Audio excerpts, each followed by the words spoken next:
Good morning, Yankees fans. Happy Wednesday. Welcome to the Pinstripe Chronicles. I'm Rob. I'm not Donald. I'm here with Donald, and we are joined by Sierra. Thank you for joining us. She did a fantastic job on Sunday with Lynn on the upper deck, and we are lucky to have her here with us today to break down yesterday's win over the Orioles, the upcoming return of Garrett Cole, the ace, whether or not the Yankees should fight back against those dirty birds, and the debut of Ben Rice. So a lot to talk about. What's up to everybody in the chat? Sierra, I'll throw it right to you. Overall thoughts about the game yesterday? Yeah, good morning. I'm so happy to be here. First of all, I thought the Yankees played great last night.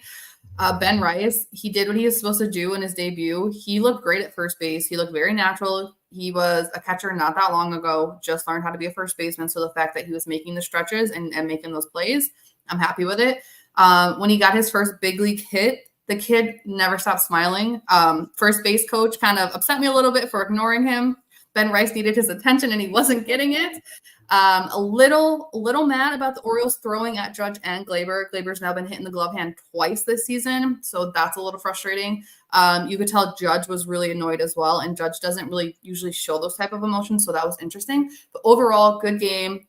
Happy with Nestor, happy with Clay Holmes, happy with the offense. I don't really have anything negative to say. Good, very good points there, Donald. I'm relieved that Aaron Boone came back in the fifth inning because all hell was breaking loose in the first 5 innings prior to him arriving. Jesus Christ. People were getting – he was like a MASH unit by the time he arrived. He only missed 5 innings. He came back as a freaking MASH unit. Got Aaron Judge laid out. Got Gleyber Torres laid out. I was like, what the hell is going on here? You got people yelling from the dugout. And I love Verdugo. He said he was going to fuck somebody up, and I love that shit. I'm all over that shit. So what I would say is I'm a little surprised that Brad Ausmus was kind of so chilled. I know it wasn't deliberate, but I wouldn't mind it a little bit of just a little bit of more authority there. Like I don't think an Aaron Boone would have just sat there and allowed that to happen because Aaron Judge was pissed. He was pissed. And if Aaron Judge is pissed, then I kind of want my manager in the dugout to look after him. Again, I'm not saying like throw hands or anything like that, but just, maybe go talk to the umpire. Like, what the fuck's going on? So I would say that. That's maybe what I would say. But apart from that, we played great. We played freaking great. And I can't wait for today. I wonder if the Yankees will have a little bit of retribution. I think Garrett Cole will throw in. I do. Because that's a Roger Clemens thing. Roger Clemens would always, and CC Sabathia, 2 dudes that would always back up his teammates. So I'm not saying he's going to hit them, but maybe just throw in a little bit, just to be like, hey, I'm the fucking boss here. So that's what I'm looking for tonight, and I hope to see it. No, it played great, and I'm so happy for Ben Rice, man. Really infectious smile. You can see how much it means to him, and you love to see that. And also, by the way, I love that the Yankees called him up. I love it because it was obviously between him and Rumsfeld. And I felt that Ben Rice was the one to go for because he was having the better year. His numbers were off the charts. Rumsfeld was great too. That's not better, and I think he earned it. I think he earned the spot. So it's cool that the Yankees are going with like the hottest hand in AAA to give them a chance. They're not doing what they did last year, and they're just using quadruple A players. They're not doing that. They're actually going with their prospects. I think this is a change which I welcome and I love. And I think the Yankees are learning that give our guys a chance. So I think this is a great opportunity for Ben Rice and see how he does over the next, I'd say 8 weeks, 4 to 6 weeks anyway. Well, at least until the trade deadline. see how he does until the trade deadline, and then the Yankees can decide. You know what? We probably need to have a look at a corner infielder, either to upgrade at third because DJ LeMahieu can't hit the ball out of the infield, or first base just to maybe get a little bit more experience there. Rizzo, he's not looked good, man. He hasn't looked good. And to be honest, he hasn't hit a ball as hard as Rice did for that single in a long time. So I think I hate to say I'm not going to miss. I'm not going to miss him. I hate to say it. I'm not happy that he's hurt, but I'm not exactly going to miss him. I think we needed to look at it going a little bit younger. So that's my thoughts. A little more athleticism certainly helps. Yeah. And I want to say what's up and good morning to everybody in the chat because it is popping off right now. We've got Frederick, we've got Lynn, Dev, Ken, NFE, Jacob, CT Cards. Always good to see you. Sunil's in here. Where is Grandpa Tats? I don't know, actually. That's the mistake. Fishing. He's not here. Probably fishing. If I had to put money on it. Also, you could put money on DJ LeMahieu grounding out in a big situation. That's also something. You could put money on Stevie B, Sean Browning, just the whole crew. I know I saw Impeach. He was in here earlier. Frederick, I mentioned Frederick already. FJ, Joan, Jared, all good people. All good to see everybody on this Wednesday morning. And we are joined here by Sierra, who was once in the chat, but now she's with us live. Anyone that's watching on X or the Facebook, come on over to YouTube and subscribe and join the chat with all these great people. So let's talk Ben Rice first, because that was the big story. I honestly thought it was going to be Peraza. I didn't think they were going to give that shot to Rice. I saw Peraza was in New York. Apparently, he had an Instagram post. He was in New York. I'm like, okay, they'll put Peraza on the roster. DJ's going to play. Then they're going to put Cabrera at third. That would have been the easy choice, but I'm glad to see the Yankees have kind of turned back on their old ways and said, let's go with the upside. Let's go with the kid who's raking in AAA. Might not get another shot to see him until next year. This is a perfect opportunity to give him a shot, and he earned it. I like Rumfield. He's the better defensive first baseman, but Ben Rice's bat has been really good for 2 years now. He has been absolutely raking down there in AA and AAA. And this is what the Yankees have been doing lately. They give a guy plenty of time in AA, a cup of coffee in AAA, then they call him up. Because AAA is a bunch of retreads and quadruple A players rehabbing pitchers. Now you're seeing them kind of change their ways, say, let's go with the upside instead of the easy move. And I think it was great. So, Sierra, do you think they're going to give Ben Rice a legit opportunity to play every day, or are they going to platoon him because there's some thought that he might sit against lefties? No, I think Ben Rice is going to play every day. I think Ben Rice is also lighting a fire under Austin Wells because Augustus Ramirez is also right behind them, chopping at the bit. He was just called up to AAA. He is the catcher of the future. I know there's a lot of people out there that love Austin Wells, but I just don't see him as our future catcher at this point. I think Ben Rice is going to get played every single day at first base. I know they took him out last night and had DJ move to first, but it was the kid's first game. He looked like a seasoned pro at first base. I can't say anything negative about his first appearance. He was super excited to be there. Didn't make any mistakes. Even offensively, like you said, he's the power bat out of him and TJ Rumfield. I had a very heated discussion Monday night with a few people about who they were going to call up. Ben Rice deserved this job, and he's going to show everyone why he's supposed to be here. With that being said, he went 1 for 4. Even his outs were good outs, except for the first one. You could tell he was just super excited and just wanting to hit the ball. But after that, every at bat, it looked good. And I'm super excited to see what he can do. I'm going to miss Rizzo. I hope this isn't the way that he goes out. I live in Chicago, so Rizzo is a huge part of, Chicago sports history out here. And he's been really good for the Yankees, except for, after colliding with Tatis Jr. So, like I said, I just hope that's not how he goes out, because that would be really sad to see him end this way. Yeah, I mean, you never want to see injuries. Rizzo has been really good for us up until the last 500 or so at bats, pointing back to the concussion. So you wonder if that just had more lingering effects. It's not an attack on the player. It's just bringing up statistics to back up an argument. He's been really bad. So I put that on Twitter yesterday. Anything from Ben Rice is an upgrade, because Rizzo's been either really bad or slightly below average in everything you need out of a first baseman. There's no power. There's no good contact. The defense is taking a hit. So anything Rice can give you is going to be an upgrade. And it sucks that this might be the way Rizzo goes out, but he'll probably return sometime down the stretch. But if Ben Rice outplays him, they might not have a need.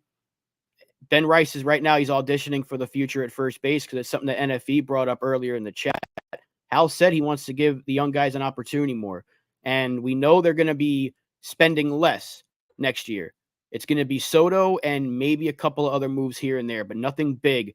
So this is an opportunity for Ben Rice to really showcase his ability and potentially take over that first base spot next year. I think so far the first assignment, first audition looked good. 1 for 4. Defense was crisp. I think you said that first at bat, he was obviously anxious. He swung at 2 pitches in the dirt. He wanted to try to hit one out of the park. But then his second at bat, he was more calm. He was cool. He was collected, and he roped a base hit. That's better contact, like Donald said earlier. That's better contact than what we've seen all year, really, from Rizzo. Yeah, I feel like you can't ask for anything more. It's also better contact than what we've got from this small sample size of DJ LeGround out. I mean, what can you ask for at this point, right? And I'm super excited to see the kids come up. We have a better farm system than we've ever had.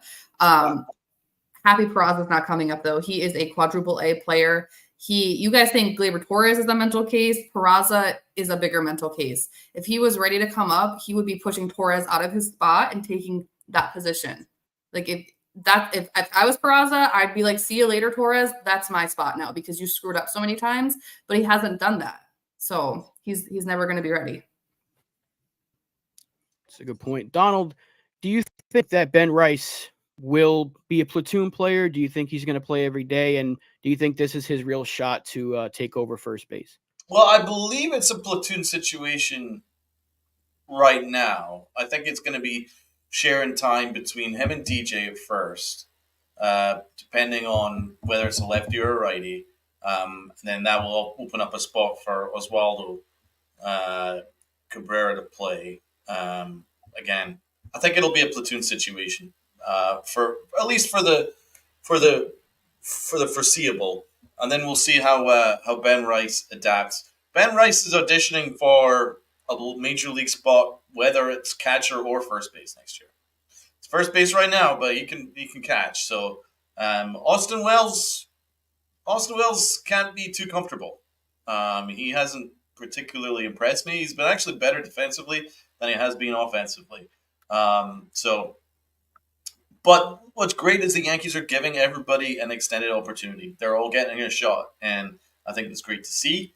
And Wells Wells could make himself a semi-regular catcher if he hits better, because his defense has been fine. I mean, we just saw as good as Trevino is in terms of pitch framing, and his offense has been good this year. You can't allow 9 stolen bases against the Red Sox. That was an embarrassment. He embarrassed himself. He's hardly comfortable either. So I like that there's competition. That's a good thing. So Rice isn't necessarily just auditioning as a first baseman. He could be auditioning as a catcher for next year. But obviously for the foreseeable, man, I see him being in a platoon situation with him and DJ LeMahieu. And obviously you'll see Cabrera at times at third as well. So I think that's how it's going to work out.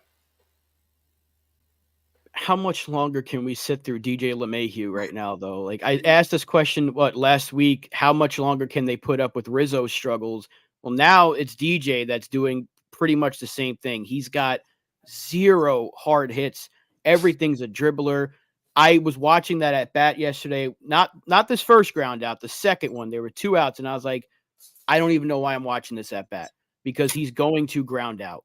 And sure enough, there it is. And I don't know if anyone who watches our channel probably watches Pete doing game season. He went off on DJ after that ground out. It's become too frequent. He's got like a 65% ground ball rate, which is not good. Obviously, he's more of a line drive hitter. When he's going the other way and hitting those line drives, he's driving in runs. He's productive with runners in scoring position. It's not happening with DJ LeMahieu right now. So I would prefer they just let Rice play as much as possible and give the playing time at third to Cabrera and use DJ as that platoon guy to back up second, third, and first, because right now he's a glove-only player. the bat's not there. I know he just came back. He's only had a handful of at bats since returning, but it just doesn't look good. So start with Sierra. What do you think they're going to do eventually with DJ LeMahieu? Is he a everyday player? Is he just a glove? What do you think? So I've said this from before the season started, before DJ went down with the injury. He is on the wrong side of 30. Not everyone ages gracefully, and unfortunately, DJ is one of those people that is not aging gracefully. He's injury prone. Obviously, he started the season with an injury, so we don't even have him at full speed yet. I believe he shouldn't be an everyday player. However, I am not Aaron Boone, and we all know that that's not how this works. They pay DJ LeMahieu too much money to put him on the bench. Just like with Rizzo, they were paying him too much money to put him on the bench. They're going to find a way to let DJ play, even if he's a rally killer, even if he's DJ the ground out. Like, we're stuck with him at this point, and it sucks. I believe that Rice should be at first base alone. And I'm comfortable with Cabrera being at third base alone because offensively, they're producing the same. So what's the difference at this point? Yeah, that's true. Cabrera's been actually better. And I know a lot of people are bringing it up. DJ just did come back. He didn't really have a spring, so he's trying to get his footing. Can't remember who it was that just brought it up, but his last at bat was a deep fly out. So Nosebleed brought it up. So thank you, Nosebleed. So maybe that's a sign of hopefully better things to come down the stretch. I know last year he had a really rough start and then turned it around in the second half. So maybe we can expect with more playing time, better hitting. But again, this is an all or nothing type of season. You really, as Donald said like 2 weeks ago, you're not going to have like carry-ons with you. You know, this is not a situation where you're just going to picnic with guys on the roster. So I'm not saying they're going to cut him, but I don't think that they should be playing him every single day. But at the same time, Cabrera's offense hasn't been very good either. So I don't see them giving the everyday spot to Cabrera. I know how much they like LeMahieu, but he's got to start hitting soon or else they're going to have to consider the other option, which is just using him as that utility guy. Mm-hmm. So Donald, what do you think? What are your overall thoughts on DJ? Because I know you're a big DJ fan. You've got his jersey. So like, how are you feeling right now about him? It's tough to watch. It's tough to watch this decline. But let's not underrate how important that glove is, okay? Because he's played phenomenal third base, flawless third, a better third than Cabrera can give you, and he's played a better first than Anthony Rizzo has this year. Whenever he's played first base, he is a very good defensive player. Now, considering our infield, Anthony Volpe aside, has been a complete and utter catastrophe. Let's not underrate that glove. That glove is good. That glove is good and needs to be used. Gleyber Torres has been horrible at second. Our catching has been okay, but not great. First base, Anthony Rizzo has done a terrible job, and then he got hurt. And third base, until DJ came along, hasn't been great defensively either. Metrically, Oswaldo Cabrera hasn't given you great defense at third base. So let's not underrate that aspect. That kind of veteran presence and leadership is good. However, I think that it's the injuries that has hurt DJ's ability to drive the ball. He constantly gets these toe injuries, and when you get these toe injuries, it affects your ability to drive through the ball. And then a hip flexor injury, again, it affects your ability to drive through the ball. And I think that's what you're seeing with him, man. I think it's less to do with getting yourself ready after not having a spring. I think a lot to do is just the fact that the injuries have slowed him down and has affected his ability to drive the ball. Because let's just look at the fact that last year, post All-Star break, DJ LeMahieu was playing very, very well. Wasn't he? He was actually almost back to the DJ that we all loved. He had very good numbers post All-Star break last year, but then he gets hurt again. So I think that's the injury that's done it to him. And you've already seen with Anthony Rizzo. Rizzo's a phenomenal player, but unfortunately, that injury, getting hit by Tatis, has completely destroyed him. I think, and it slowed him down. And that's what's happened with DJ LeMahieu. Unfortunately, when you get hurt and you're on the wrong side of 30, as Sierra points out, when you're on the wrong side of 30 and you have a serious injury, which takes off months and months of baseball, it affects your abilities. And that's just the unfortunate truth. So I think that's what's going to happen. At the moment, I'm good with DJ platooning. He shouldn't be an everyday player. I think he's a platoon player. Should play, I'd say, 4 times a week, 3 times a week, 4 times a week, something like that. Either at third or first. But we will need to have power from one of the corner infield spots at all times. Right, that's a non-negotiable for me. So I do think that if Ben Rice isn't giving you the power that we need, he needs to give us a 700 plus OPS. If he's not giving us that, then trade deadline absolutely have to acquire a corner infielder, either a third or a first, and that's an absolute non-negotiable for me because if you're going to have a DJ LeMahieu play 3-4 times a week just for his glove, then you need to absolutely have some power to help balance that out on the other side of the infield. Very, very true. And I'm hoping that is what Ben Rice can be for this lineup because we know he's got the bat. And Ken brought up a really good point earlier in the chat. He's right, though. He's absolutely right. Sort of funny. While DJ was on the IL and rehabbing, he was supposed to be the infield savior. No spring training and a handful of starts, and folks expected him to hit 300. Unrealistic expectations. I don't think anyone expected him to hit 300, but I was expecting at least some line drives, some better contact because DJ is a professional hitter. He's a multi-time batting champion. This guy was an MVP candidate not too long ago. So that's my big concern with him is that he's rolling over a lot of pitches. It's the same stuff I was concerned about with Rizzo. You're not seeing the contact that you're used to seeing that would signal a turnaround. I brought this up several times when the guy is struggling and you see them making hard contact. You're like, okay, eventually they're going to start hitting those balls into the gap or down the line or through the middle, whatever it may be. We're seeing DJ simply make bad contact, weak contact. That 60+% ground ball rate is alarming for a player that's supposed to be hitting line drives to all sides of the field. So I'm hoping that sooner than later that changes and then we can be more comfortable with LeMahieu in the lineup more often. But for right now, they've got to consider giving Cabrera a little more playing time and letting Rice play as much as possible. And Ken, you're absolutely right. I agree with Ken there. I think this is spot on. So let's try to talk more positive, though, because the Yankees did win a game. They did win 4-2. Ben Rice did get that hit in his debut. And they took the first of 3 against the Orioles. Let's start with Nestor Cortes because he looked really good last night. And I was a little bit scared of him going into this start. The first inning was a little shaky, but then he got through it and he ended up giving us one of his better starts of the season. So, Sierra, what are your thoughts about Nestor last night? Yeah, shout out to Nestor. 6 strong, no runs given up. He always pitches well at Yankee Stadium. I don't know what it is, but he likes being home. Now, I know Nestor is probably our worst pitcher in the rotation at this point, but any other team would kill to have Nestor Cortes as their 5th starter. His ERA is below 4. I mean, his last time out, he gave up, 2 runs? This time he gave up 0. So I can't complain about Nestor right now. He did what he was supposed to do. The Yankees had a chance to win, and that's exactly what we did. When a pitcher shows up and puts up 0 runs for the other team, that's when the offense needs to do their thing, and that's what we did. So he did great. I'm looking forward to Daddy Cole coming home today. I'm very, very much looking forward to that start, and I know all Yankees fans are. So yeah. Donald, what about Nestor? Because you've been critical of him as for obvious reasons. He is, as Sierra pointed out, probably the worst starter in the rotation, but he's actually been good enough to be like a number 3 on a lot of other teams. That's how good the staff has been. So Nestor's last couple of starts has been a lot better. What are your thoughts about him?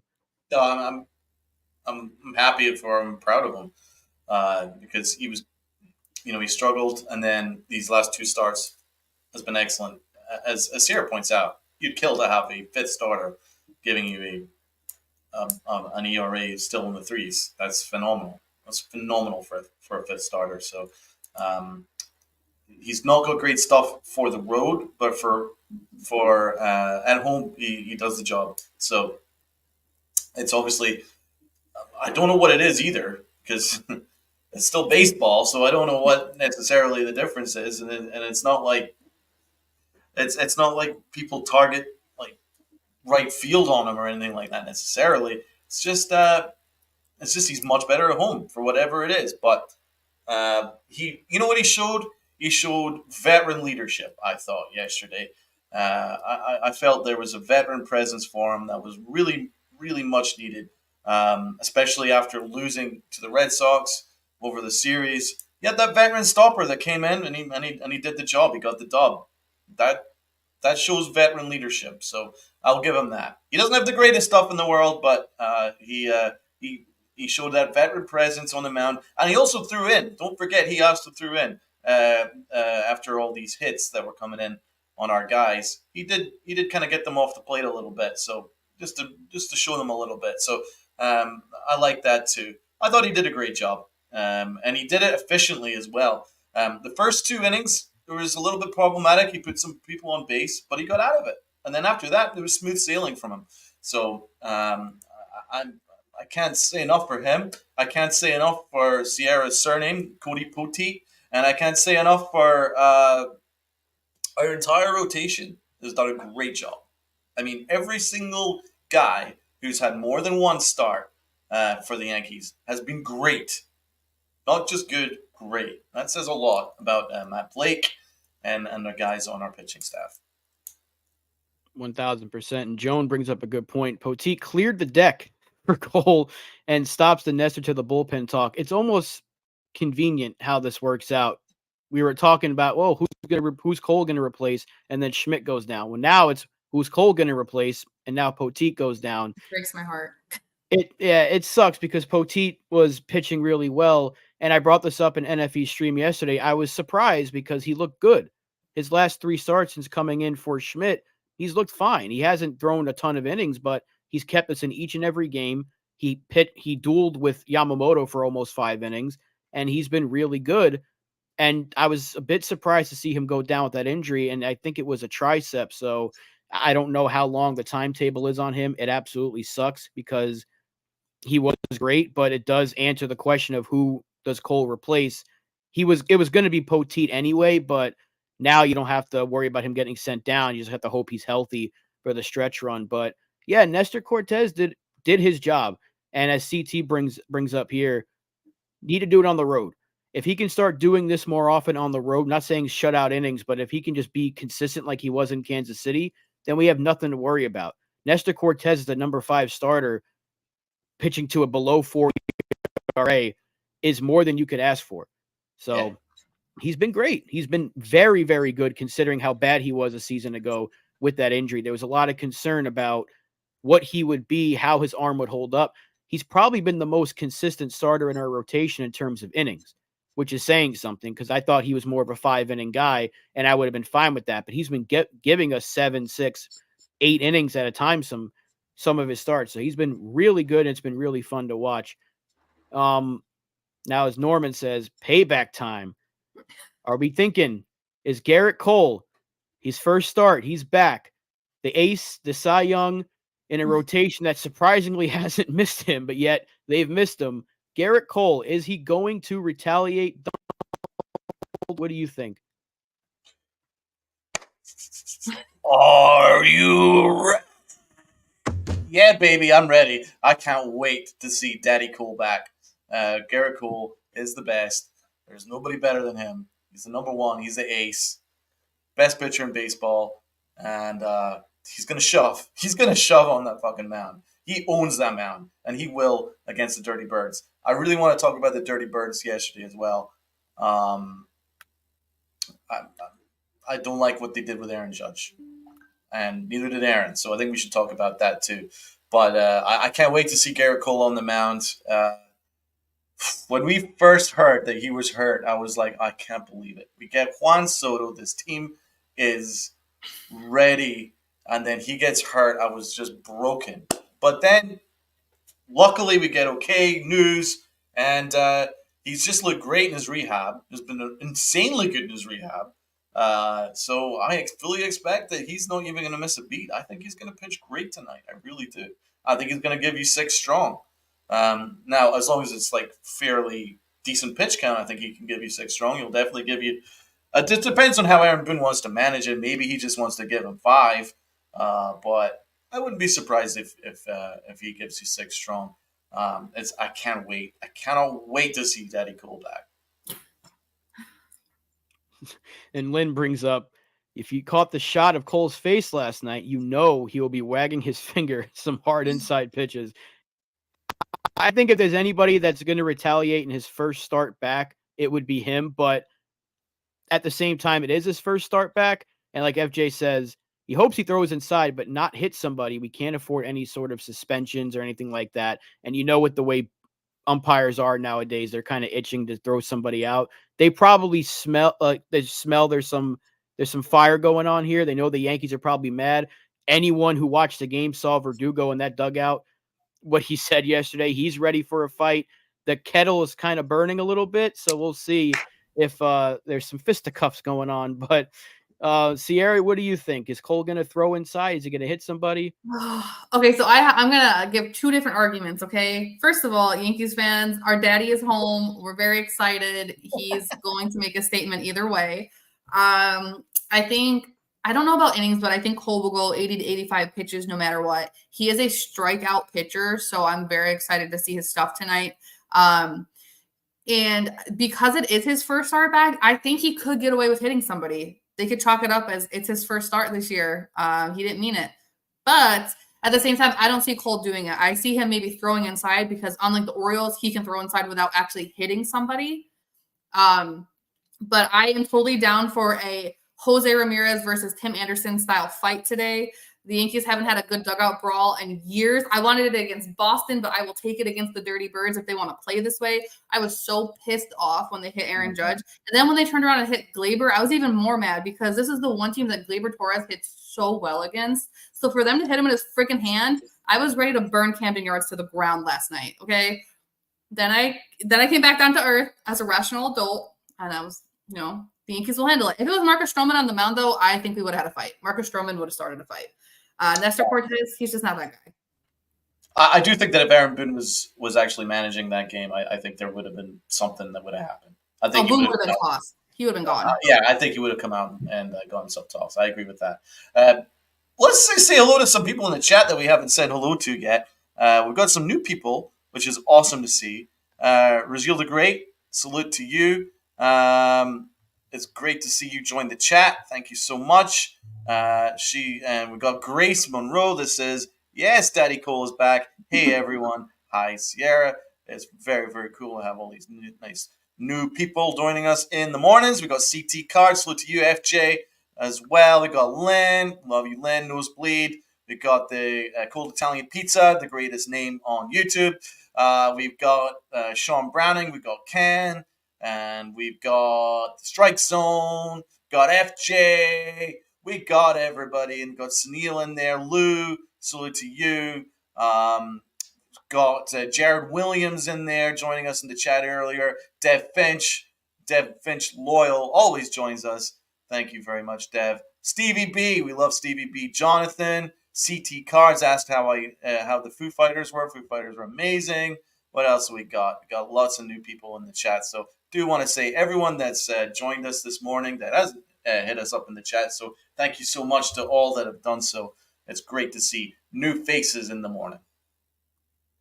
Sure is. 50 plus people in the building, and a lot coming from X. None on the Facebook, but that's okay. We've got plenty here on YouTube and X. So if you're on X, come on over, join the chat with us because we're talking Yankees, Orioles, whether or not there's going to be a brawl. And the reason for that potential brawl is because our captain got hit in the hand. Thank God those x-rays came back negative. Aaron Judge says he's to go. He wants to play. It begs the question, though, will he play tonight? Do you think they should give him the day off just out of precaution? Or if the captain wants to play, he's going to play? What are we thinking? Let the man play. He's our captain. He knows what's best. If he's hurt, he's going to tell us. He wants blood. He was pissed. Did you guys see his face? Aaron Judge has only been ejected one time in his entire life from literally all the way through all the way up to the MLB, right? That first ejection, he has been on fire ever since. Best player in baseball, in the freaking world since then. That face he made at first base last night, he was contemplating getting ejected again. I don't think I've ever seen Aaron Judge emotional like that. And that's where that Juan Soto, Marcus Stroman, Alex Verdugo effect comes to play because 2023 Aaron Judge, he would have been a punk about it. He would have just ignored it. But now this is the 2024 Yankees who are going for a World Series, and they're not going to let these dirty players stop them. And they're going to throw down if they have to. And I love it. I love to see it. I miss the days of CC Sabathia and Jorge Posada and those type of players. Even A-Rod. People love to hate A-Rod, but A-Rod was the type of guy that got under other teams' skin. And I freaking love players like that because I want other teams to be afraid of us, okay? I don't want them smiling in our faces and laughing. Be afraid of us because we're here to kick your ass and to take you out of the running for the World Series. I agree with that completely. Entirely agree with that. And I was also agree that when Skleber got hit, I was even more pissed off because that meant that, one, you can throw off as, maybe it was an accident. Two, now it's starting to get a little bit more, is this deliberate? Or like, what is it exactly they're doing here? Like, why are they hitting guys in the same spot? How does that happen? Yeah, okay, once you go, hey, all right, well, but twice, no, fuck you. So I think I'd like to see a reaction. I would. I'd really like to see a reaction. I hope Garrett Cole hits somebody right in the thigh, that meaty area of the thigh. You're not gonna hurt anyone. It's not gonna hurt. That fatty bit, that's fine. Just hit that bit, right? Not wanting anybody to get hurt, but just show them who's boss a little bit. I think that would be fine. But I love that Verdugo was standing up for his man. I love that he says the captain got hurt. I'm pissed. I love that. Aaron Judge said, "Yeah, I'm pissed." So when you got Aaron Judge, who is as cool, calm, and collected as I've ever known, it's like him and Derek Jeter are like cool, calm, and collected at all times, up or down, win or lose. When he says he's pissed, it's time to throw hands because that means that he's questioning what's going on. And so that's why I really want to see a reaction tonight. Yeah, and Ken brings up a good point. They almost hit Stanton. They threw up at Stanton too, so they're gunning for our guys. I don't know if it's intentional or not, but it seemed like they were mad that they were getting shut out by Nestor. They hit Aaron Judge, and they still lost the game. They took out, and they still couldn't win. And this is a big series for them because they came in, a game and a half back. Now they're not going to leave New York with the division lead. And every game against these guys matters. And I don't know if they were just pissed off. Can you count it as just a bad pitch? But when you hit two people in the same spot, obviously, I don't know what the intent was. Yeah. If they're just trying to brush some guys back, but you hit two people up, or you trying to say back off the plate a little bit, give them a warning throw, but you hit two people. And we just saw Mookie Betts get hurt with the similar thing. He got hit in the hand. He's going to be out for a while. The Yankees really dodged a bullet last night because this could have been really, really bad if Judge was out for any amount of time. We saw what it meant last year when he missed 50-plus games. The offense was nothing. It was kaput. Even with Juan Soto, if we don't have Aaron Judge in this lineup, it's going to take a hit. The offense is not going to be as good. So the Yankees really did dodge a bullet, and I'm wondering if there's going to be some retaliation. And I'm also thinking Judge is going to play, but I know a lot of people are saying you got to let him play if he wants to play. He said it in his interview. He feels fine. I say he goes out there, but I would not be surprised if they say, hey, it's one game after you got hit in the hand. Let's be cautious here. If there's still a little bit of pain or a little bit of swelling, you don't play him. You let him rest. But if he's good to go, you put him out there. Even if you got to DH him and start Grisham in center field, that might be the route they go. Yeah, and honestly, I think the best retaliation for Judge, first pitch swinging home run. Get it out of the park. That is the biggest FU he can give to the Baltimore Orioles right out the gate, honestly. Yeah. As soon as Glaber has extra padding in his batting glove, that saved him. I think Aaron Judge needs the same thing. He needs to pad those hands up because if they tried once to try and injure him, wouldn't be surprised if they try again. Nothing seems to be off limits for these guys. They're kind of showing similar Bush League stuff as when Kevin Cash at Tampa Bay said, "Oh, we have a whole bullpen of guys that throw 95, and we'll challenge you." Blah blah blah. It's a little bit Bush Leaguey. It's a little bit. I don't want to see us like cave. I do want us to see us stand up a little bit. It's going to be very interesting to see how it goes. But you know what? What made me realize something? When it hit Aaron Judge in the hand and he had to be taken out of the game, it showed us how precarious all of this is. It can all change within 1 second. Our season can change within 1 second. Our season could have changed right there. If that hit him and maybe another part of his hand and it blew up his hand just like it blew up Mookie Betts' hand, our season's pretty much done. It can change just like that. That's what it just shows how precarious it all is. And it's kind of scary because we're so good. We are so good. We're the first team to get to 50 wins. I have a real belief that we can win the American League and represent the American League in the World Series. I do think we can do that. But it just shows how precarious it all is. If Juan Soto or Aaron Judge, if any of those two go down with a serious injury, then it all crumble like a house of cards. So it just shows, man. I think we need to prepare that. Let's make sure our guys are well padded, coming out like football players. Because I wouldn't be surprised, man. Because look at Mookie Betts; he's done for almost 2 months, and that's not going to help the Dodgers. So, you know what? Like, I really hope the teams don't start throwing in on our guys' hands, because it looks like the Orioles were doing it deliberately. Because it happened almost 3 times actually. And that's just like, I don't know why the umpire didn't get some control out of the situation. So yeah, those are my thoughts. Yeah, we could see a 98 style brawl again if that keeps up, which I don't know if they want that with the team that we've put together, because the Yankees have some pretty angry looking people on that squad, especially Verdugo. He looked like he was ready to fight the entire team himself, because he pointed out different players that he was ready to beat up at the same time. You don't really see a guy do that unless he's really confident. Nikki bringing up that good to see you, by the way, Nikki. It's been a while. Yankees are almost plus 200 in run differential.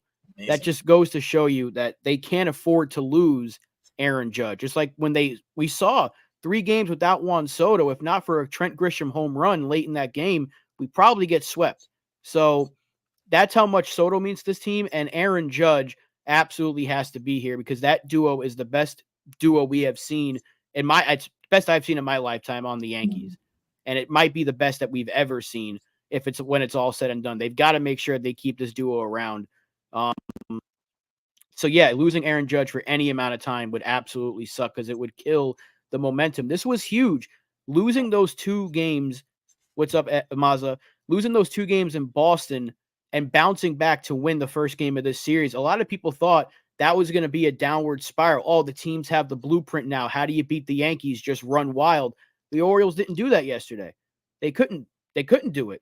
Nestor kept them off the base paths relatively the entire night. So for them to bounce back last night and win that first game, and hopefully they could find a way to take this series, that would be huge to kind of silence the naysayers after one bad series.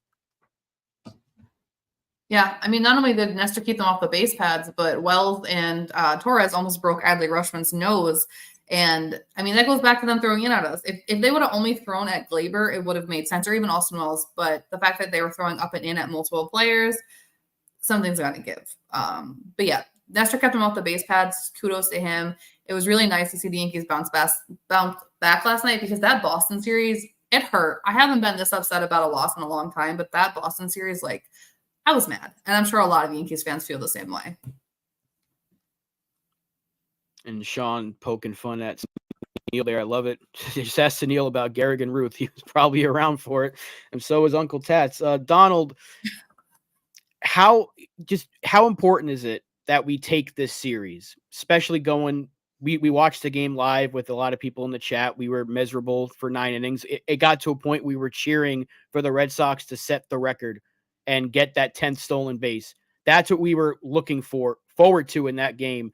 So how important is it for them to bounce back and take the series? If they can win tonight or win tomorrow, how big is it to bounce back and take out Baltimore? I'll be very interested to see how it'll be for Trevino once he's catching again, because Wells got a better arm than Trevino, marginally, not great, but marginally better than Trevino. Trevino literally, like my auntie, can throw harder from where he was to second base. Trevino's just got a noodle arm, and it's just embarrassing. So I'm going to be very interested to see how it's going to be with him catching, whether they're going to start taking off again. on him. They didn't do it on Wells, and they didn't do it on Nestor. So I do think that the Yankees need to pay better attention on the base paths, because guess what? This is the first time this season that Aaron Boone got completely and utterly outclassed as a manager. And that's what I'm a little worried about. Alex Cora completely outclassed him. He did. Do I like to admit it? No. But he did. He completely outclassed him. Because guess what? You listen to his scout. His scouts were like, I'm seeing that the Yankees really struggle to throw guys out. Run. So every singles or every walk suddenly automatically became a double. And then that is a blueprint that the Yankees need to pay attention to. Now, you can write it off going, it's a series. It happens. Blah, blah, blah, blah, blah. No. Because it's the margins. I keep saying this. The margins. When you want to win a World Series, you want to get through in the playoffs, it's about the margins. Because if you start basically giving everyone a free pass to second base, you're going to lose. You're just guaranteed to lose. Just look at what the Red Sox did. I don't really like a lot of their batting order. Got a couple of slap hitters, a couple of contact guys, and they got Devers, who's brilliant. But apart from that, they don't really scare me. But guess what? Every single time they got on to first was automatically they were second or third. So they're going to win that way. And that's what happened. So that has to be paid attention to. So I was completely embarrassed. I was embarrassed. That's what I was. I was embarrassed. But the thing was, I kind of forgot about it because I did see the bigger picture. This team is far too good for me not to see the bigger picture. I saw the bigger picture, so it didn't really affect me. But I keep saying it's the margins. So I need the Yankees to be a little bit more switched on with runners on base. They need to be a little bit more switched on, making sure that people aren't going to run mad on them. And I do think that they need to be a little better with the infield too, because they've made a lot of mistakes with the infield. They just seem a little bit asleep at times. You even saw it yesterday when Nestor didn't cover first, and then Glaber didn't take command, and then Rice went to get the ball. There was no one that was really united in that. So they need to be a little bit more locked in. I mean, it never affected anything because Nestor did great to get out of that situation, but you don't want to give these guys like the Orioles, great teams like that, free passes. So these kind of things need to be tightened up because it is the margins. Sierra shook her head there about Gleyber Torres. You disagree? Because you're just looking for a reason to talk negatively about Gleyber. That was not on him. That's on Nestor Cortez if it's on anybody. And at the end of the day, Ben Rice is young. It's his first game in the big leagues. He got overzealous. It's okay. Things happen. Gleyber was not going to make that play either way.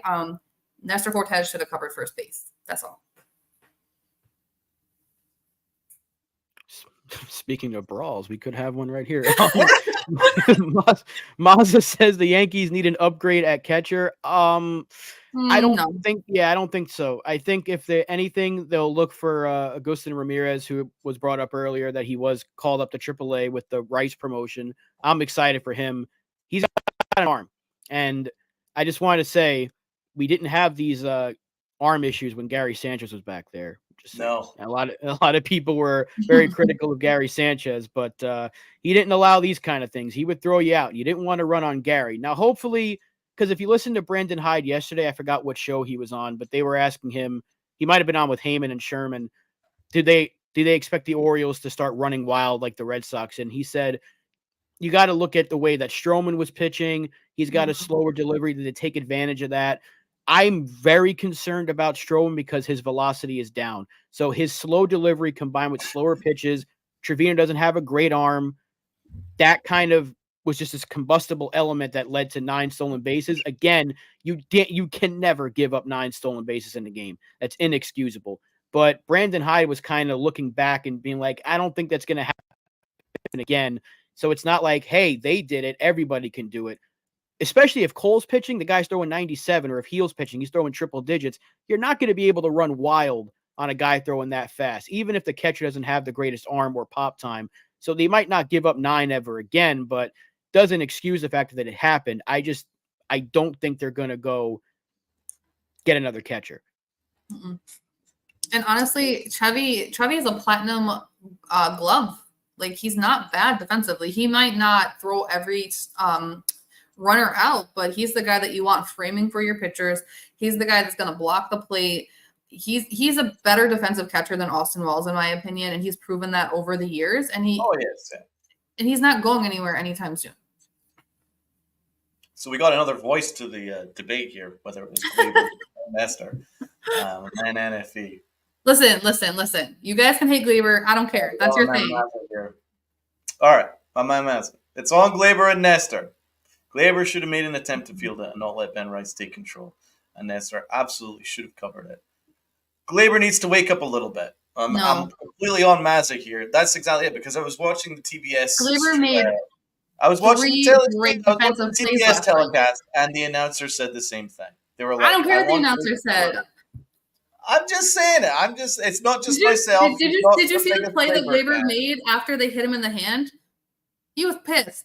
He came out and made a great defensive play. He made a few good defensive plays last night. But this fan base loves to hate on Gleyber Torres, and I get it. He's playing terribly this season. 10 errors is not excusable. But not everything in the world is Gleyber Torres' fault, okay? I'm just throwing that out there.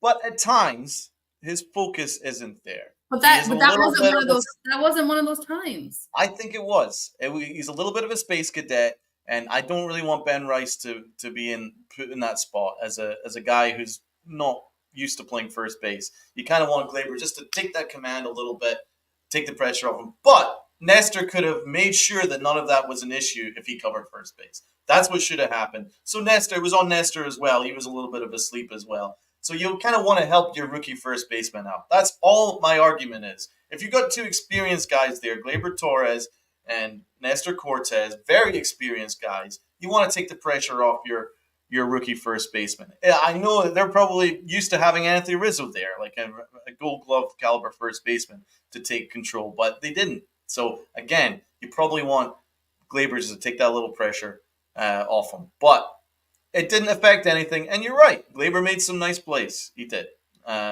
He was absolutely fine the rest of the way. But that's just the way it is with Gleyber. He's odd because in the same game he will do something ludicrous and then great, and then you're just sitting there like, I don't know what it is. This guy. When it comes to the easy plays that he has to stop and think about, he can't make those plays. But when it comes to those ridiculously hard plays, he makes them. When he doesn't have to think, he makes the play. I don't know how to explain it. It is what it is. I just think, Gleyber's gone after this season. So there's no point of hating on him. There's no one. We had this conversation earlier. There is nobody to replace him at second base.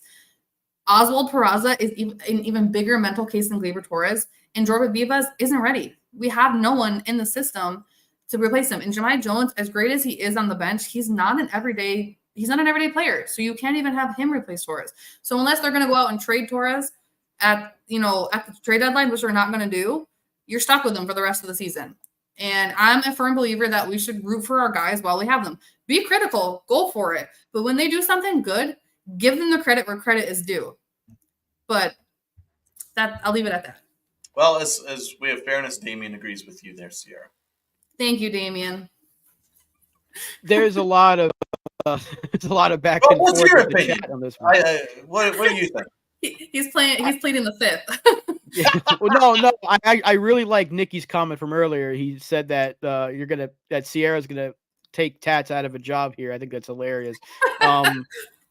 We love you, Uncle Tats, and Nikki's pointing fun at you there. It's from your cousin though, so you got to take that. It's from family.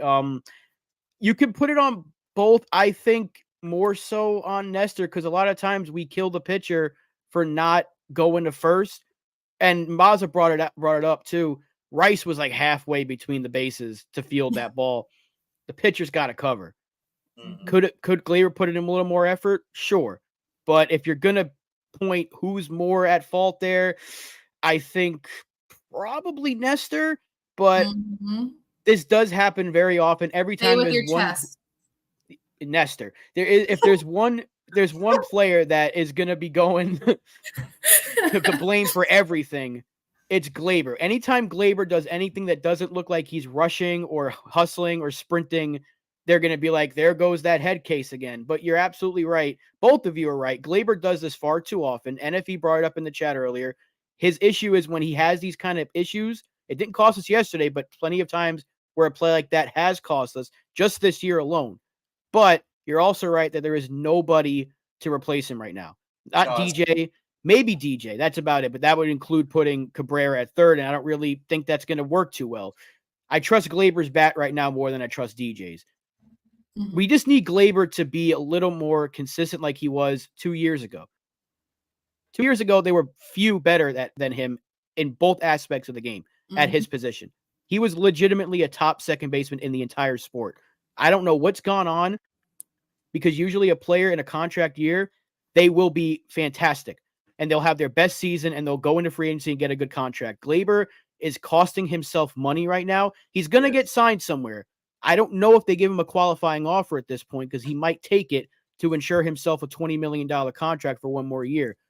But his issue is, and someone brought it up as well earlier, you brought it up too, the easy plays, he makes him look tough.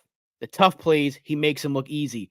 Find the fucking middle ground, and you've got yourself a really good second baseman. That's been his issue. Last year, and Rob, you did this. One of the episodes, I actually raised the question: should we just extend Gleyber now? Yeah, you did. Said that. I said, you know what? I think I'd probably be on board with giving him an extension because he did nothing wrong last year. He was basically our most consistent offensive player when Aaron Judge was out. He played fine second base, and he was great offensively. So, it's not the case that I hate the guy. It's just I've been very, very discouraged with what I've seen this year. He's been a space cadet, and defensively he's been just a little off, and offensively not consistent, striking out too much. So I want you guys to listen to these names real quick, okay? Ellie De La Cruz, Alec Bohm, O'Neal Cruz. Ellie De La Cruz leads the league in errors. Alec Bohm tied with Gleyber Torres. Mookie Betts behind by 1 error. Now he won't catch up because he's hurt, but there are really good players out there right now that have a ton of errors, but their fan base gives them grace. Well, but I agree. There's awesome, though, isn't he? Dela Cruz is really awesome, though, isn't he? He's a lot of fun. Yeah. That's not the point. Well, you can forget if you're a little bit off defensively, but you're giving you the offense that Mookie Betts or De La Cruz gives you. With that being said, but Gleyber Torres hasn't given you either. Hence, you can't. I want you to go back and watch the first game of the season when Gleyber got hit in the hand. Everything went downhill from there for him. He's in a walk year, so he's already in his head because we know he's a mental case, right? I love the guy, but he's a mental case. It is what it is. Once he got hit in the hand, he wasn't playing the same. And I think it took him a while to recover. I think he was actually injured and playing through it. There's no one to replace him, though. So no matter what we sit here and say, you're stuck with him for the season. All of you who hate him, you are stuck with Gleyber Torres. And I am just here keeping the receipts. So after the All-Star break, when Gleyber goes off, I can remind you guys how much you hated him when you want to praise him. Okay. I sure hope he goes off. Made a big statement. Let's see what she says. Look, he has the tools. He has the bat to be a very good offensive player. I just want more consistency because, like you said, Donald, last year and especially the year before, he was very good defensively. He wasn't an all-star caliber defensive player. He wasn't a Gold Glove caliber defensive player, but he was above average. And last year it was a little bit less. This year it's been as bad as he's looked since being at shortstop. Because when he was at shortstop, he was terrible. But this is a lot of what we're seeing right now is what we were seeing when he was at shortstop. So I just want more consistency because then I know he's going to get a good contract. I want to see Gleyber succeed. I want to see Gleyber get a big contract elsewhere. I know he's not going to be a Yankee pass this year. I would have loved for him to be the Yankee second baseman of the future, but he had all that potential. We've seen it. I would say he's had one bad season. I don't count 2020 against any player, whether you were good or bad. It's hard to count that against somebody. 2021, he wasn't very good.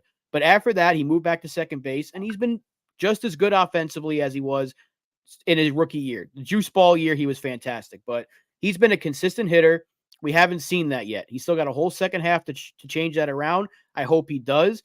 But when you're talking about Gleyber Torres, it's defense that needs to be better. Because once he improves on that defense, the bat will come around. That's what we've been saying now for 4 years of doing this show about Gleyber Torres, is when he's doing one thing, the other will eventually get better. Right now, he is struggling with both the bat and the glove, and it's affecting him. He needs to get that defense going, and I think his bat will get better because he's been much better over the last month or so with the bat, but we're not seeing the power that he once had even last year. Then again, he was kind of a late bloomer last year as well. So hopefully July, even at the end of this month, whatever it may be, the second half of the season, if he does go off, guess what? It makes the team better. It makes the team better, but it also doesn't change the fact that he has cost us a few games now with his defense. So both sides are true. The improvement can be there, but we can't ignore that his defensive yips have cost us at least 3 wins in over the past maybe month or so. So both things can be right about Gleyber Torres. I love Gleyber. I got shirts. I got the jersey. I love the guy. I wanted him to be here, but I do understand that he's probably not going to be here next year, and there is nobody to replace him right now. There really isn't. If Vivas was ready, I would say let's go ahead and maybe they move Gleyber or whatever, but there is nobody ready.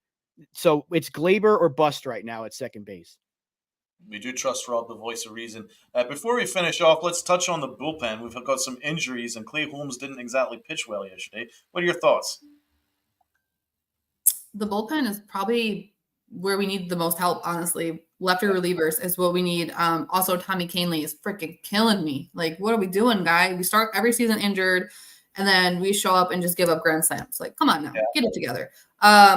I trust Weaver. I trust Grandpa Tonkin. And I trust cardiac Clay Holmes because guess what? He is still one of the best closers in baseball. He gave up a home run last night, but it was the first home run he's given up in 45 games. And in 2023, he only gave up 2 home runs the entire season. Clay Holmes, I don't know if you guys have noticed this. Maybe I'm just making this up, but the type of pitcher he is, he does not play well on rest. So he had 3 days rest before yesterday's game. He played poorly, but we still came out. And I'm wondering if that's why they put him in a non-safe situation because they know that he needs to get reps in so that if we have a closer game in this Baltimore series, he'll be ready to go. That's a very, very good point. I don't think you're going to pitch him every day, but the most you'll give him is like a day off.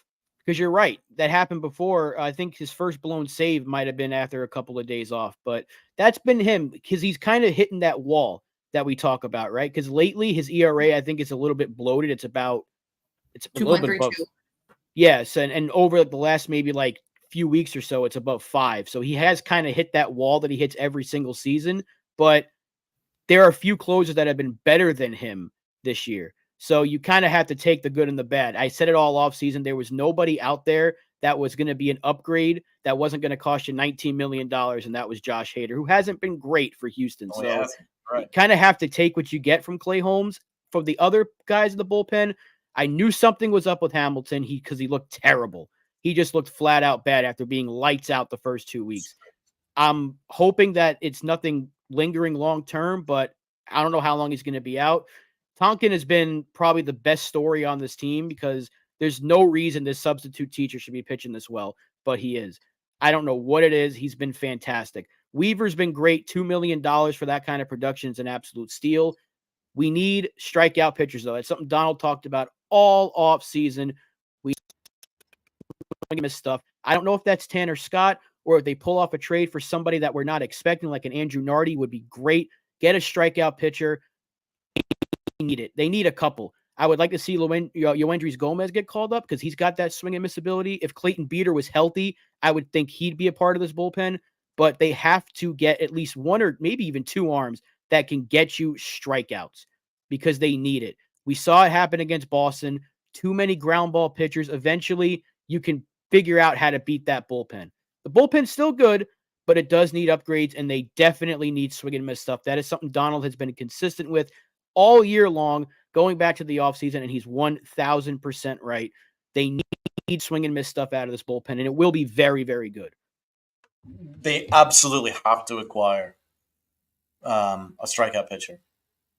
Just because their bullpen isn't missing any bats, and it's not, again, it's probably not the best combination to look for a World Series championship with that kind of bullpen of all the same kind of similar kind of contact ground ball type pitchers. I think they need to change it up a little bit, but I think they will. Clay Holmes, he's been an all-star. He's having an all-star year, and he'll be an all-star this year, and he deserves it. But Clay Holmes is a bit of an anomaly, right? Because as FJ points out, he has 32 hits and 31 innings pitched and a whip of 1.32. His whip is far too high, and he gives up far too many hits. So he does put too many people on. However, he always tends to get out of it. 9 times out of 10, he gets out of it relatively unscathed. So you take it. Well, the big thing about Clay this year is his slider's been much improved because last year he was relying on his sinker. If his sinker wasn't sinking, then he was getting lit up. Now that he's added an excellent nasty pitch in that slider and he's locating it better, that's where you've seen a much better Clay Holmes because he's got another pitch to go to. But he does need to be a little better. And there was a good point from Mets fan. Didn't Clay Holmes fade down the stretch last year? He kind of does fade round about this time, round about the All-Star break. He's in the past couple of years. He does tend to trend down a little bit in the second half of the year. That can't happen this time. So I do think that it'll be better, though. I don't think it's going to happen this year because he has that extra pitch. That slider is a much better pitch this year for him. So that's what I think. But we do need to give him a little bit of a help because I think the biggest problem is not him by any stretch. It's Tommy Kahnle and it's Caleb Ferguson. I think Caleb Ferguson has been an utter train wreck of an acquisition. We need to get a better lefty out of the pen, and we need someone that can reliably get some strikeouts. Ease the pressure on our bullpen, and then we'll be fine with Clay Holmes doing what he does in the ninth inning. But we need a proper setup man in the eighth inning that you can rely on that's just going to mow some guys down. A Jabba Chamberlain kind of dude. David Robertson, Dellin David Betances, Robertson. Andrew Miller. Yeah. Like we were so spoiled with those setup men leading up to Rivera, and even that 1 year where Chapman was completely unhittable. 2 years really. 2017 he was unhittable as well. We've been blessed with really good bullpens. This bullpen is still good. It can be a lot better.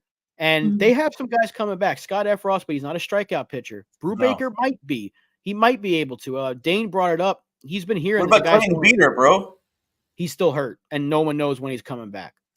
He's been hurt for a while, and Brubaker's on the comeback trail. He's throwing like 98 on that sinker. That could be a sort of strikeout pitcher we're looking for. They won't use him as a starter. I want to see Yoendrys Gomez get a shot, though, because they're running out of chances with him. He's on his last option. He got the fourth option this year. They're running out of chances. It's now or never to give him a shot. Another name they want to go system first, Jack Neely. Give him a chance. He's pitched his ass off. He needs to get called up and give him a couple of weeks out there. And we'll see what Nick Birdy as well, Ken. You're right. Nick Birdy should be coming back within the next couple of weeks, I think. That's what the CBS update said.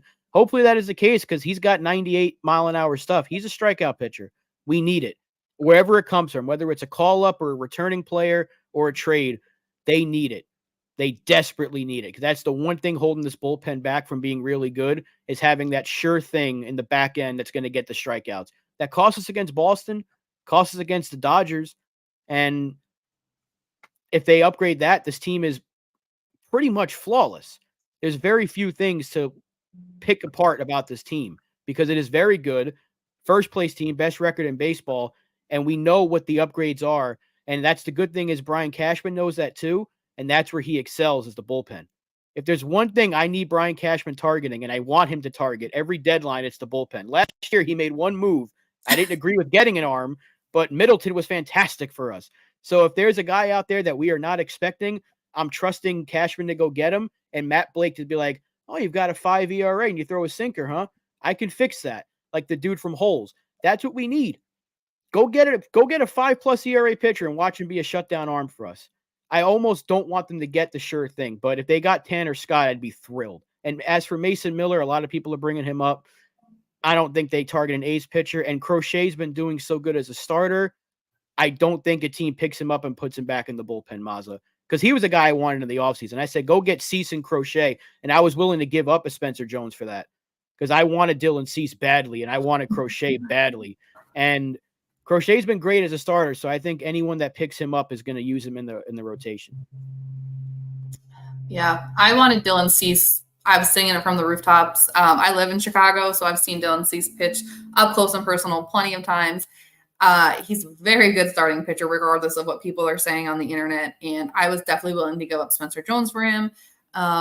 With that being said, I think if we're going to go after anyone in the White Sox, it should be Michael Kopech. He would be great in the bullpen for us. He'd be a great Matt Blake project. The White Sox have talent, right? They're just a very poorly run organization, and they have been for a very long time. And they're their own worst enemies. So we could make a good trade with them and get some really good talent in return for that. But we have to be willing to give up somebody in the farm. I agree with that. I would target the White Sox. They do have some talent there. They're just completely mismanaged. Let's look at Middleton. So I would definitely look at the White Sox. I think it's a really good point. And if Seattle wasn't in contention, I'd target that bullpen because they got some pitchers. They probably got some guys in their system that no one even knows about because their pitching is superb. But yeah, I think we've touched on every topic that we were going to talk about today. One more thing though. What are our expectations for Garrett Cole? Give me a final prediction for his line tonight. Sierra, go first. Oof. So he's going to go 85 pitches. I'm going to say 5 innings, 5 full innings, 7 strikeouts, 1 walk, 2 earned runs. Yankees win 4-2. Donald? Yeah, I think probably Aaron Boone will probably err on the side of caution. He'd probably go with 5 full. And maybe a batter by batter basis in the 6th inning just to see, depending on the pitch count. But for sure, 5 innings, maybe 5 and a third, 1-run ball. I like it. I think he's going to go 5. I think the limit he'll go is 5. I don't even know if they'll push him a batter into the 6th. Again, even if he has like 75 pitches, I don't think they're going to be like, here, go throw 10 more. I think he's going to have about 5 strikeouts. I don't know what his velocity is going to be sitting at. If he's touching 97, then we know he's ready to go. I think he's going to have a little bit of issue with command, though, because I still think he could have used another rehab start. So he might walk maybe 2 or 3, but I think he's going to keep them to 2 runs. And I think we're going to win this game 5-2. See what we got coming here from the chat. Sunil says 5 2/3, 4 hits, 2 earned runs, a walk, 7 strikeouts. That'd be beautiful. My dad with 9 strikeouts over 6 innings. Okay. If he was fully healthy, I'd completely agree with that. I would love it. Ken, 5 innings, 6 strikeouts, a walk, and an earned run. But all these are good lines, and I think any of us would sign up for that from start number 1 of Garrett Cole. 1 hit batter, says Joan. There we go. I think he's hitting somebody tonight. But yeah, let's see. Let's see what he does. It's exciting. Garrett Cole is back. And that is going to wrap it up for us here at the Pinstripe Chronicles. Want to say a big thank you and a shout out to Sierra. She absolutely killed it once again here. She was on Sunday with Lynn. If you didn't see it, go back and check it out. They did a fantastic job. Thank you again for joining us here. And Bobby, the Sierra effect. We had people jumping in the chat, even new people jumping in. Sierra herself was in the chat. Takes. She'll soon have to do a hostile takeover and take the job off Tats very soon. And Nikki was right. Tats' job is now in jeopardy. But thank you once again to everybody that joined us here, whether it was from Twitter, YouTube, the Facebook. It's always a good time. And we will see you again Friday to break down this Orioles series. Hopefully the Yankees come away with the W. This is the Pinstripe Chronicles, where fans become family. And as Bobby Tats always says, wear those pinstripes of pride and play hard.